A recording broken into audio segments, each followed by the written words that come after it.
So I've got this friend, I'll call him John. John's first exposure to the whole concept of hell was when he was watching a Tom and Jerry cartoon when he was younger.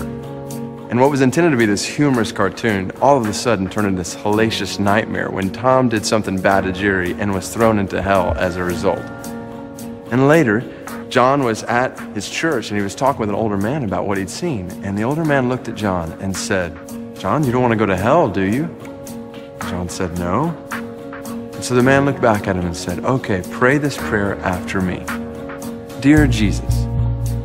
John kind of paused. There's some awkward silence, and then he realized he was supposed to say exactly what the man had said. So he said, "Dear Jesus." And the man continued, "I know that I'm a sinner, and I believe that Jesus died for my sins, and I ask you to come into my heart and save me." And then when they were finished, the man looked at John and said, "Son, now you can know that you are saved from your sins, and you don't ever have to worry about hell again." Is that true?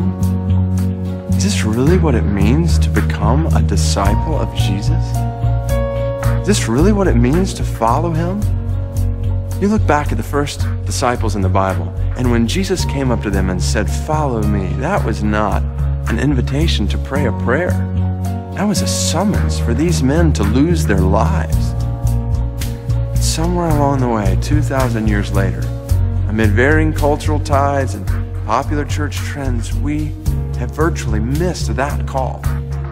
With good intentions, with sincere desires to reach as many people as possible for Jesus, we've taken challenging words from Christ and turned them into trite phrases in the church.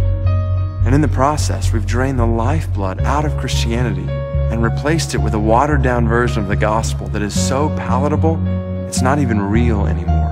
And the consequences are catastrophic. Scores of men, women, and children culturally identify themselves as Christians today who biblically are not followers of Christ.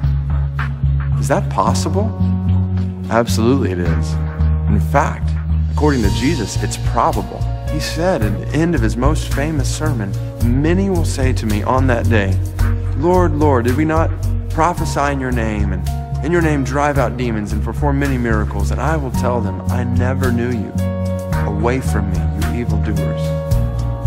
Those are some of the most frightening words in all of the Bible. As a pastor, I stay awake some nights, haunted by the thought that many people who are sitting in church on Sunday will be shocked to stand before Jesus one day and hear him say to them, "I never knew you.